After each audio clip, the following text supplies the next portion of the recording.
Hey everyone, thanks for tuning in. Today I'm going to be taking a look at the Chirrut Îmwe Deluxe 6-scale figure by Hot Toys. Let's see how he turned out.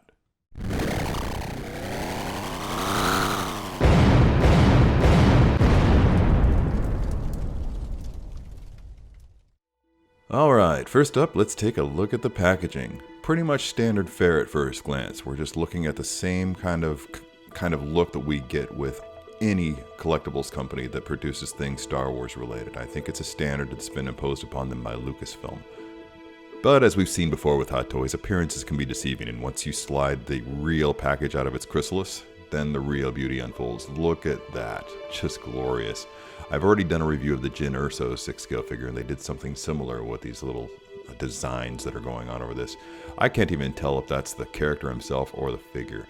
On the side, you'll see we have some writing here in Mandarin, Chinese. I don't even know what to call that, but it's probably Rogue One and the name of the character, Chirrut Îmwe. I love this faux bone thing right here that they use to, the clasp that they use to keep it sealed. Once you open it up, again, more writing on the inside.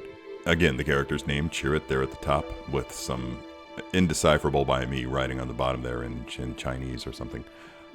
Lovely interior art. I love this little quote here. It's just a brief little blurb describing the character and his motivations and what makes Chirrut Chirrut.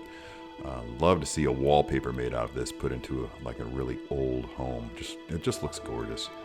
And wow, speaking of gorgeous, look at all this crazy stuff. The staff, though, I'm just kind of concerned. It seems to be, to me, to be a little bit too tall, like maybe half an inch.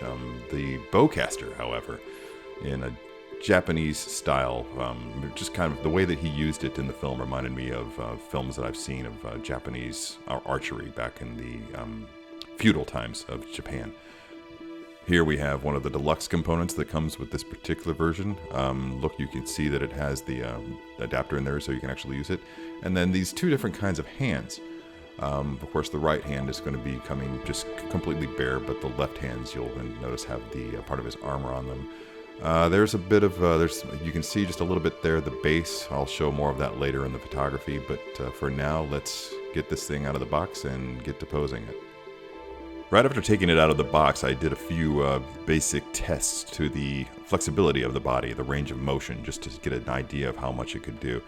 And I'm genuinely impressed. There's quite a bit that you can pull off with this with a few limitations.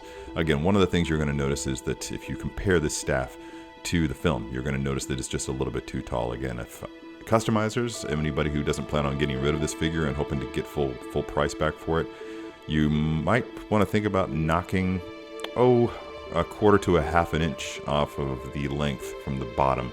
Or if you want to go really crazy, just try to even break it down, segment it down and break it down so that it still maintains the proper dimensions between the metal portions of it all. Because I do really feel like they made it way too long, noticeably, not way too long. It's not like it's towering over his head like Gandalf's staff or anything, but it's not quite the shortened bow staff that he uses in the films. And if you go back and watch, you can probably tell that. Getting back to the range of motion of the figure, it's pretty extensive for the most part. Again, like I said, one of the limitations you'll run into will be with the feet. Having said that, I think it's important to note that given the style of boots that we're looking at here, I think they did a remarkable job of making this thing as flexible around the ankles as they have.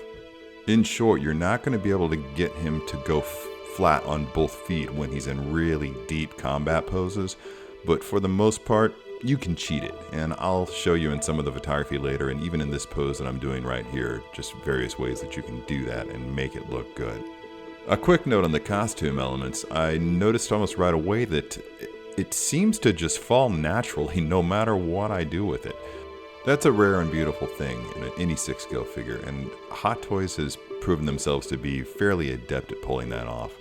The company remains unparalleled when it comes to downscaling their fabrics to resemble the full-scale equivalents. As always, I recommend that everybody be very careful with those delicate plastic components that interact with the fabric itself. Having said that, I was a bit rough with mine, as you can see here, and yet none of them broke off. While we're talking about those plastic components, edges on them are very sharp. Just lovely, lovely work there. To be honest, the only thing that bothers me about this figure is that exposed ball joint on the wrist that's impossible to hide. But taken as a whole, the figure's all but perfect. I mean, look at it. Look at that portrait. Look at everything about it. Again, notice those ankles. That's about as far as I could bend that one, and I think that that's fine. It looks like it's kind of like in a mid-action-y sort of like he's moving. It just gives the impression that he's not posing.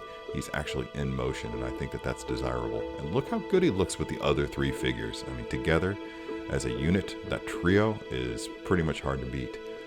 Not my best example of posing right there, but one of the things that I try to do throughout this posing session is to, usually when I'm posing figures, I use the character's line of sight to create a line that draws you into the image. But since Chirrut uses his ears as his sight, uses his sense of hearing and his sense of touch and everything else, all of his other available senses, I'm trying to utilize that to try to break the rule of using sight and as another line into the image.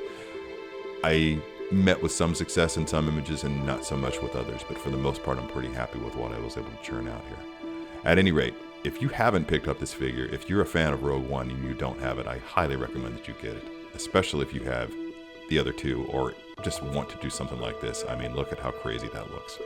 At any rate, hope you enjoyed the video, and until next time, be good to your plastic.